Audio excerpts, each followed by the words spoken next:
Hi and welcome again to Smart Investment Consultants. This is your home for business consultation, financial management, and also business registration, tax. Always reach to us for discussions and assistance. Now today I'm going to discuss something special related to small business people. Over my trainings, I've come across people who have been saying, John, I make sales a lot. So I cannot say that it is my sales which are bad, but either I don't make any profit. You are making a lot of sales, but from those sales you cannot realize any profits. Or I started this business 3 years ago, I've been making sales and the business has not been able to progress. And after sitting down with these people, I've come to realize that there are three internal business killers. These are your habits or things that you don't do as a business person, which slowly kill your business to a point that you can say I have been selling a lot, but you end up closing the business if you are not careful. So if you have been facing such challenges, come with me to these three simple business killers. Go and analyze them in your business and see whether this is what has been affecting your business. Then come back here for a discussion. So number one, I'm going to start with one of the business killers that is called pricing versus costing. And I want to ask you to ask yourself the kind of prices that you target in your business. What is the source of that price? What informs you to price when you sell this product or this service at 300 shillings? What has informed you to charge that particular price? So number one, what I would like you to sit down is that, can you realize what are your average sales every month? Per month, those products that you sell or the service, what is the average sales? Then, what are your average costs per month? I want you to sit down and write what is your rent. If you pay any salary, what is the salary? What are the business licenses? You look at the whole of your business and list down what are the costs of that business every month, that month. Then compare what you are selling versus what the expenses are.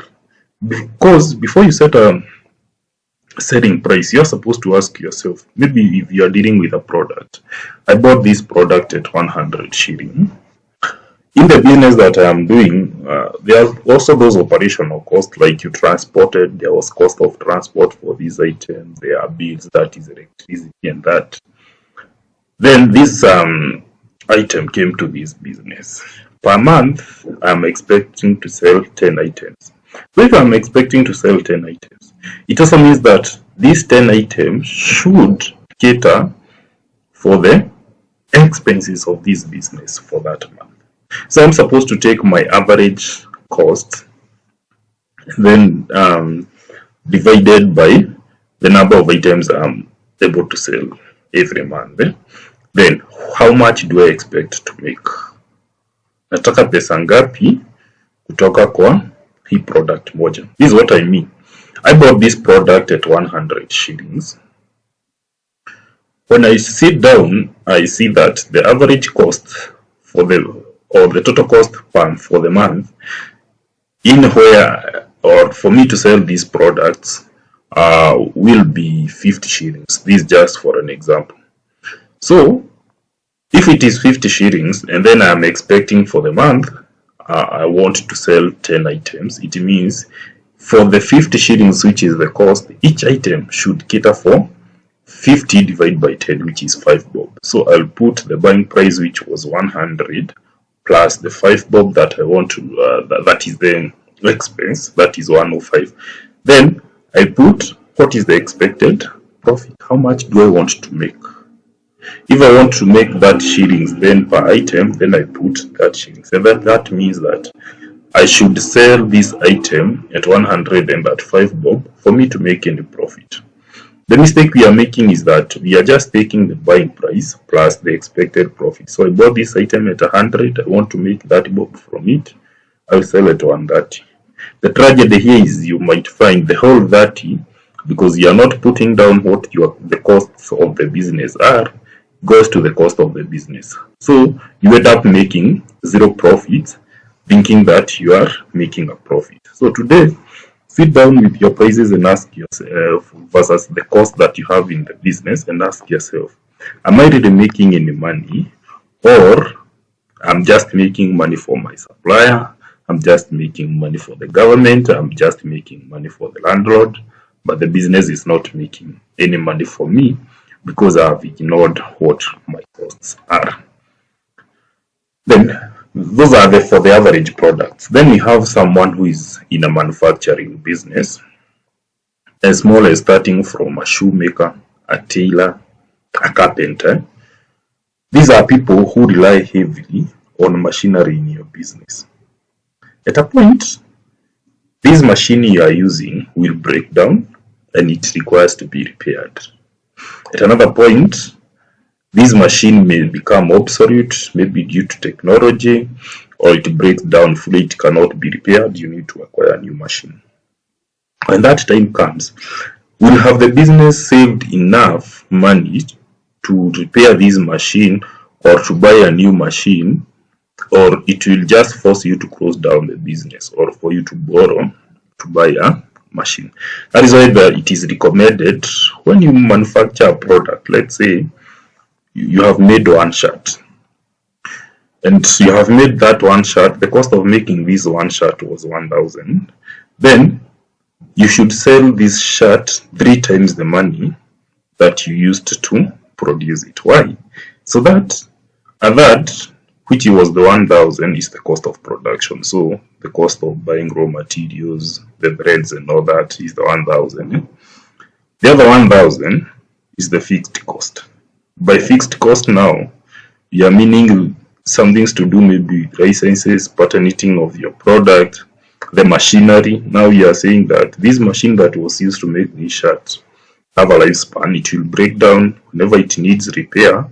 I'll have saved a third of the money of what the products are. Whenever I need to upgrade this machine, I've already saved for it because I have been considering this cost when I am making the business. And then a third is what you call the profit for your business.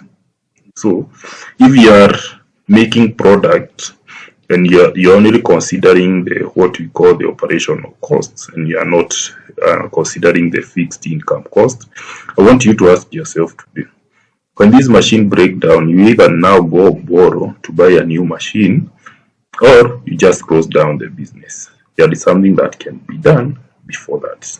So pricing and costing, you realize, is very, very important to your business.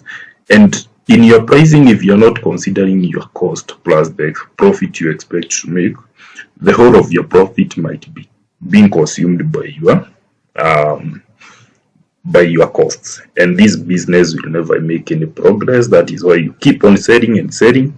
Whatever you are selling is just paying the cost of the business. You'll never make any money from that. You'll end up going back to your pocket to support this business, borrowing to support the business. Number 2 is something very critical: lending versus borrowing. And when I mean lending, there are some of us, we love giving our customers credit. Tunapenda kukopeshana in our business, which is maybe we want to keep our customers, I understand. But the question is here, when you lend, ama ukikopesha that customer, at what point do they pay you back? Because if you lend to a customer, and the time he or she will pay you back, you'll have, for example, if I'm dealing with a product, I'll have gone for the next stock. It only means that when I'm going for the next stock, there are only 2 possibilities. I will take a smaller stock because pesa yangu mingi iko nje. Money is not in the business, it is outside there. Therefore, the money is with other people. Or alternatively, I'll borrow, nitakopa, so that I can go and take a bigger stock or the same amount of stock that I wanted. Now, when you borrow, when you take a smaller stock, it means you are killing your business slowly, right? Then, when you borrow, remember, huyu customer mwenye ulimkopesha at 0%. Because haukumlipisha, hii product inauzwa 100, wacha nitakuletea next month. Ameenda nayo.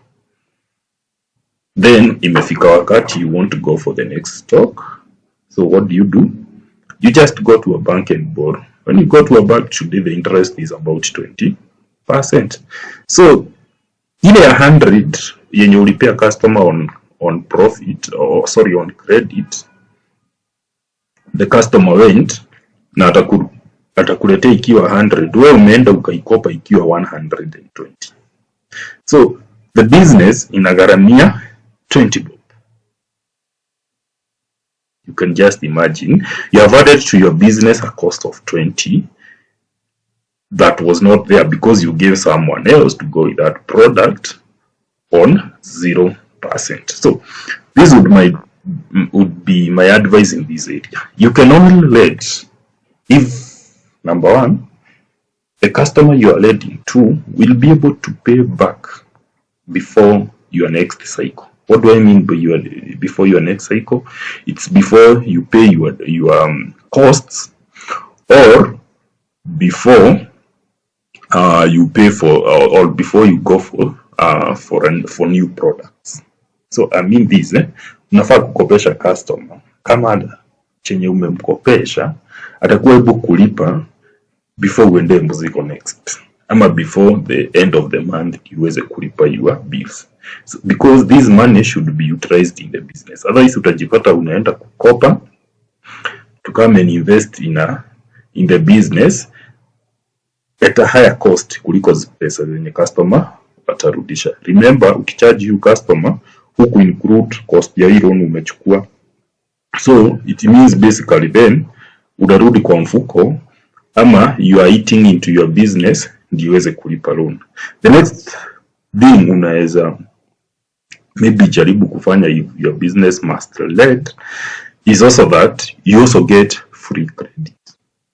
And when I mean by getting free credit, when we talk about your business partners, you always talk about the biggest partner of your business is your supplier. Mahali unaendea hiyo mzigo ama those materials, that is your biggest business partner.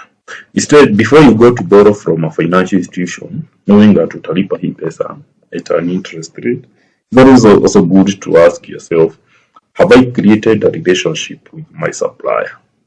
So that maybe pia supplier anaweza kumwagia huu mzigo at a credit, and then when you sell, you can be able to pay them back. It also means that they have given you a free credit. But this one is something that I have seen kill a lot of small business. Yes, you want to be good to your customers who are kopesha. You go to a bank or to even the smallest Visa or whatever, unaenda unachukua money at an interest. This interest was not included in your price. So by the end of the day, you end up eating your business slowly. I want for you from today, go sit down with your books of credits versus your purchases and ask yourself, by the time you go to the next purchase, your business have generated enough money to go and do the purchases, or you go and borrow because the money is outside. If you do what I have just explained, no, you are killing your business slowly. Reduce on your lending habits. Lastly, separate personal and business finance. Another animal here. Have you separated yourself from your business? Ama biashara ni mimi na mimi ndiye na biashara na mimi ndiye biashara. What do I mean? What the business needs by the end of the day? Is it your money or is it the business money? Do you keep records for what you do? So that if you do drawings at your business, you are supposed to record. For example, you find when I have a general shop, the daily expenses at home, most of them come from this general shop. do a record anywhere, so that by the end of the month I can know this is what I've utilized personally from the business, and probably this is what should have been my profit. Keeping the business records is very, very important. If you don't keep records for your business, then your business is just operating blindly. Pay yourself a salary. Hey, I always like asking entrepreneurs, when you have employed someone, you pay these people a salary. But when you are working in this business, you just want to work, and whatever comes. What is the net effect of this? If you don't pay yourself a salary, you end up consuming all the money the business makes. By what to do, I have always stated this when I am offering finance classes, that if the business makes 10,000 today and you say the whole 10,000 yours is yours, then all your expenses will fit in this 10,000. Tomorrow the business makes 20,000 and all your expenses will fit in that 20,000. The net effect is that you don't save anything for the business, and therefore this business will never progress. Sijui kama umepata hiyo, that usipojilipa mshahara kutoka kwa biashara yako, then inamaanisha pesa yote biashara itatengeneza most of likely itakuwa yote ni yako. What does that mean? Ni ya kwamba leo biashara ikitengeneza 10,000, when you go to my financial class, napenda kuambia watu hivi, mahitaji yako hayatawaisha, huwa tu yanabadilika kulingana na uwezo wako wa kupata pesa. Then what happens is that leo biashara ikitengeneza 10,000, then mahitaji yako yatafit kwa hiyo 10,000. Kesho ikitengeneza 20,000, bado utatumia yote 20,000 kwa mahitaji yako, sababu after umelipa every other expense, ulisema pesa yenye ilibaki kwa biashara ni ya nani? Yako. What is the net effect? Biashara yako haitawahi progress because hakuna kitu utawahi save ya hii biashara. So, maana tunasema make sure ya kwamba umejilipa mshahara. Ndio maana after umetoa mshahara yako, sasa ile pesa ambayo imebaki hapo is what the business profit is. And then from the profit you can decide what percentage are you going to plow back into the business.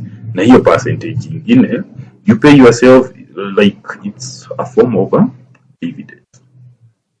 But without this, then your business will never progress. Then it also means that any money you take from the business, then it is a loan. The business has you'll have to be paid. And then the money you inject to the business, because you and the business, you have said you are two separate people, then it also means that this is a loan you have led to the business, and the business will have to pay you back. And when you do this, you start seeing the progress in your business. So, in my parting shot, this is what I have to say. Go and check your profits versus if you are able to track all the costs that you have in your business, include these costs in your profit, in your prices, and then get your marginal profit. Number 2, be able now to separate your personal and business finance. Pay yourself a salary. That is the most important part. Be able to pay yourself a salary. And lastly, as you have said here, know whether whatever you are borrowing or whatever you are lending to your customers, is it making your business to hurt? Unakopesha, wewe unaenda unakopa, unalipa interest, customer mwenye ulikopesha hajalipa interest. Those are 3 things that will be killing your business. For further business advisory, always be free to reach to us. We give business training, virtual or even physical. We also give individualized mentorship of the same so that we can diagnose your business and we see so that your business is able to progress. You can always reach out to us by writing your comment here or even calling us. Our number is just attached here. If you cannot reach us through a call, just WhatsApp us and we'll be able to get back to you. So happy selling in your business, but make sure your business is not consumed by those factors that you can avoid. See you in the next video.